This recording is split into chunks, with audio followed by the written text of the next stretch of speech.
భారత జట్టు ఈరోజు సెమీఫైనల్స్‌లోకి అడుగుపెట్టింది అంటే దానికి ప్రధానమైన కారణం ఖచ్చితంగా సంజు శాంసన్. ఎందుకంటే బ్యాటింగ్‌లో సంజు శాంసన్ మినహాయించి ఎవ్వరూ పెద్దగా రాణించలేదు. మిగతా ఆటగాళ్ళందరూ 20, 19, 15, 2, 3 అంటూ మళ్ళీ వాళ్ళ పాత పద్ధతిలోనే ఆడారు. అయితే ఈ నేపథ్యంలో సెమీఫైనల్స్ అనేవి మన భారత జట్టుకి ఇంగ్లాండ్‌తో పడుతుంది. ఇంగ్లాండ్ జట్టులో భారీ హిట్టర్స్ ఎలా అయితే ఉన్నారో బౌలర్స్ కూడా అదిరిపోయే ఆటగాళ్ళున్నారు. ఈ నేపథ్యంలో మన భారత జట్టు మాజీ దిగ్గజాలు చాలా అంటే చాలా విషయాన్ని మెచ్చుకుంటూనే అడ్వైజ్‌లు ఇస్తూనే కొన్ని కొన్ని గొప్ప గొప్ప సజెషన్స్‌ని కూడా ఇచ్చారు. అదేంటనేది ఒకసారి చూద్దాం. మొదటిగా మహమ్మద్ కైఫ్ వ్యాఖ్యానిస్తూ ఏమన్నాడంటే, "నాకు తెలిసి ఇది సంజు శాంసన్‌కి క్రికెట్‌లో మళ్ళీ ఇంకొక జన్మేమో అనిపిస్తోంది. ఎందుకనంటే ఇప్పటి వరకు తను ఆడిన ఆట ఒక ఎత్తు. ఇప్పుడు దేశం కోసం తను ఆడుతున్న విధానం చాలా బావుంది. అయితే సంజు శాంసన్ ఏ జింబాబ్వే మీదో, బంగ్లాదేశ్ మీదో గనక ఈ యొక్క ఫీట్ సాధించుండుంటే లేదా ఈ పరుగులు సాధించుండుంటే మేబీ నేను అంతగా గొప్పగా అనుకునేవాడిని కాదేమో. కానీ తను వెస్టిండీస్ పైన అద్భుతమైన గెలుపుని సాధించాడు. తను 97 పరుగులు చేసి కీలకమైన భాగస్వామ్యాన్ని నెలకొల్పటమే కాదు, తను భారత జట్టుని నేరుగా సెమీఫైనల్స్‌లోకి తీసుకెళ్లాడు. ఇది మామూలు విషయం కాదు. అందరూ గర్వించాల్సిన విషయం. అయితే ఎప్పుడైతే తనని వరల్డ్ కప్‌కి సెలెక్ట్ చేసిన తర్వాత కూడా తను బెంచ్‌కే పరిమితమయ్యాడో, ఆ సమయంలోనే తనలో ఒక ఫైర్ మొదలైందన్న విషయం నాకు స్పష్టమైంది. నేను గనక ఒక వరల్డ్ కప్ టీమ్‌ని గనక రెడీ చేయాలి అనుకుంటే దానిలో ఖచ్చితంగా సంజు శాంసన్ ఉంటాడు. అయితే తను రానున్న కాలంలో తనకు ఖచ్చితంగా వికెట్ కీపింగ్ స్కిల్స్ కానీ, బ్యాటింగ్ స్కిల్స్ కానీ ఇంకా ఇంప్రూవ్ చేసుకోవాల్సిన అవసరం ఎంతైనా ఉంది. అయితే రాబోయే కాలంలో తను గనక అంటే ఏ మ్యాచ్‌లో అయినా సరే తను డకౌట్‌గా వెనుతిరిగినప్పటికీ కూడా తనేదో తన ఫార్మ్ అనేది ఏదో పాసింగ్ క్లౌడ్ లాగా వచ్చింది అని మాత్రం అనుకోకండి. తను ఖచ్చితంగా నిలకడగా ఆడి నిరూపించుకునే రకం అనేది నా అభిప్రాయం. ఎనీవేస్ భారత్‌కి మాత్రం హార్టీ కంగ్రాచ్యులేషన్స్ సెమీఫైనల్‌కెళ్ళినందుకు. సెమీఫైనల్స్‌తో సరిపెట్టుకోకుండా ఫైనల్స్‌లో ఖచ్చితంగా కప్పు కొట్టాలి అంటూ మహమ్మద్ కైఫ్ వ్యాఖ్యానించాడు. అంతేకాకుండా ఇంగ్లాండ్‌తో ఆడేటప్పుడు ఖచ్చితంగా జాగ్రత్తగా ఉండాలని, ఇప్పుడు భారత్‌తో పాటుగా ఉన్న మిగతా 3 జట్లు చాలా డేంజరస్ జట్లని, దాన్ని దృష్టిలో పెట్టుకునే భారత్ ప్రిపేర్ అవ్వాలని, అనాలిసిస్ చేసుకోవాలని చెప్పుకొచ్చాడు. అయితే మహమ్మద్ కైఫ్ చెప్పిన విషయాలని అందరూ కూడా సపోర్ట్ చేశారు. ఎందుకనంటే, ఇప్పుడు ఇంత దూరం వచ్చిన తర్వాత మ్యాచ్ ఓడిపోవడం అనేది కరెక్ట్ కాదు కదా! సో, సెమీఫైనల్స్‌లో బాగా రాణించాలనేది భారత్ కోరిక. ఇక నెక్స్ట్ 'యువరాజ్ సింగ్' అయితే మాత్రం అభిషేక్ శర్మని ఒక రేంజ్‌లో యేసుకున్నాడు. అయితే అభిషేక్ శర్మ ఏమనుకుంటున్నాడో ఏంటో నాకు అర్థం కావటం లేదు. తన ఆట తీరు ఎందుకని ఇంత నాసిరకంగా మారిందో తెలియటం లేదు. తను మానసికంగా ఎందుకు భయపడుతున్నాడో అర్థం కావటం లేదు. తను ఖచ్చితంగా ప్రాక్టీస్ సెషన్స్‌లో ఏవో లోపాలను చేస్తున్నాడు. ఆ లోపాలను ఎక్కడ సరిదిద్దుకోవాలో తెలియక తప్పులనే తను ప్రాక్టీస్ చేస్తున్నాడేమో అనిపిస్తుంది. అయితే నిజానికి అభిషేక్ గురించి చెప్పాలి అంటే తనకస్సలు లేజినెస్ అనేది లేదు.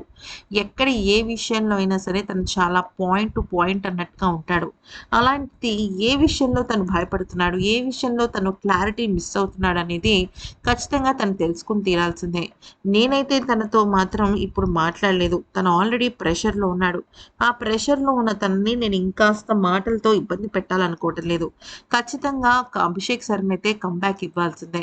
తనలో ఉన్న రియల్ టాలెంట్‌ని బయటపెట్టాలి. టీ20 ఫార్మాట్ అంటే చాలా విచిత్రమైన ఫార్మాట్. ఎవరు ఎప్పుడు ఏ రకంగా హైలైట్ అవుతారన్న విషయాన్ని మనం చెప్పలేం. మనం పసికట్టలేం. అయితే ఎప్పుడైనా ఒక విషయం మనం గుర్తుపెట్టుకోవాల్సింది ఏంటి అంటే టీ20 ఫార్మాట్‌లో మనం రాణిస్తున్నాము అంటే ఖచ్చితంగా మనకి ప్రాక్టీస్ ఎక్కువ ఉన్నట్టు అంటూ యువరాజ్ సింగ్ చెప్పుకొచ్చాడు. ఇక ఇర్ఫాన్ పఠాన్ వ్యాఖ్యానిస్తూ ఏమన్నాడంటే, భారత్ సెమీఫైనల్స్‌లోకి వెళ్ళటం చాలా ఆనందంగా ఉంది. కానీ భారత్ గుర్తుపెట్టుకోవాల్సిన విషయం ఏంటంటే, ఈ టోర్నమెంట్ స్టార్టింగ్ నుంచి కూడా వాళ్ళలో ఉన్న లోపాలు కొద్దిగా మెరుగుపట్టాయి కానీ, పూర్తిగా ఆ లోపాలను వాళ్ళు జయించలేకపోతున్నారు. మెయిన్‌గా మిడిల్ ఆర్డర్‌లో దారుణంగా స్పిన్ బౌలింగ్‌కి విఫలమవుతున్నారు. రాబోయే మ్యాచెస్‌లో స్పిన్‌కి ఎక్కువగా అనుకూలమైన పిచెసే మనం చూడబోతున్నాం.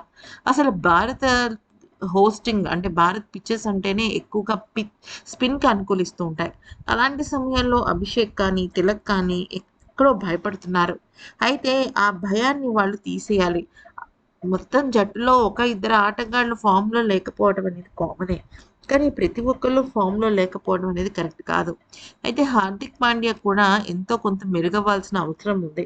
హార్దిక్ పాండ్యా గత కొన్ని రోజులుగా నిలకడలేని ఆటని ప్రదర్శిస్తున్నాడు. కానీ ఏ మ్యాచ్‌లో టాకౌట్ అవుతాడో, ఏ మ్యాచ్‌లో నిలకడగా ఆడతాడనే విషయాన్ని అంచనా వేయలేకపోతున్నాము. ప్రతి ఆటగాడిలోనూ ఇదే లోపం కనిపిస్తోంది. అయితే సూర్య కూడా నిజం చెప్పాలి అంటే అమెరికా తర్వాత అమెరికాతో 85 పరుగులు చేసిన తర్వాత అసలు తనెక్కడా కూడా కనిపించటం లేదు. ఆపసోపాలు పడుతూ 18, 20 పరుగులకి పరిమితమైపోతున్నాడు. ఇలా ఉంటే మాత్రం ఖచ్చితంగా ఇది ఈ టోర్నమెంట్‌లో ఎదురు దెబ్బ పడుతుంది అనేది నా అభిప్రాయం అంటూ చెప్పుకొచ్చారు.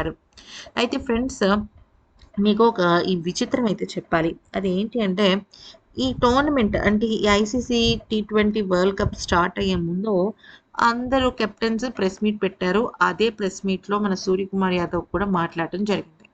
అయితే అప్పుడు ప్రెస్ మీట్ పెట్టినప్పుడు ఓపెనింగ్ జోడీ అభిషేక్ శర్మ, అలాగే ఇషాన్ కిషన్ అని చెప్పటం అయితే జరిగింది. ఆ సమయంలో అక్కడున్న ప్రెస్ వాళ్ళు మరి సంజు శాంసన్ సంగతి ఏంటి అని అడిగారు. అప్పటికి సంజు శాంసన్ న్యూజిలాండ్‌తో సిరీస్ చాలా దరిద్రంగా ఆడాడు. నిజం చెప్పాలంటే డకౌట్ స్టార్‌గా అయిపోయాడు.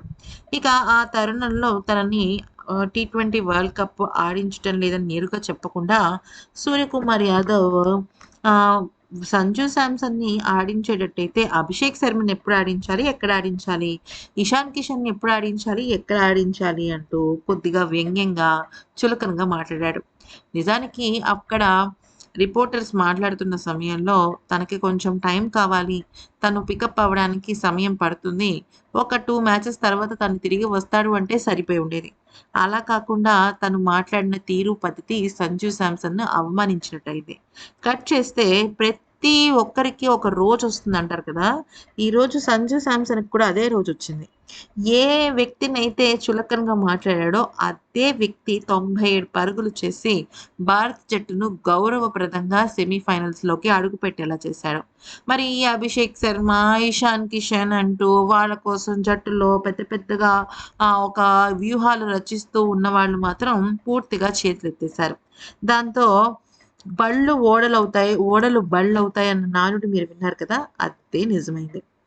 సో, ఇప్పుడు భారత జట్టు తక్షణమే చేయాల్సిన విషయం ఏంటంటే, బౌలింగ్ ఇంకాస్త మెరుగుపరుచుకుంటూనే, బ్యాటింగ్ మాత్రం చాలా పెద్ద లోపాలు కనిపిస్తున్నాయి. అయితే ఇది సెమీఫైనల్స్ మ్యాచ్. అంటే నాకౌట్ మ్యాచ్.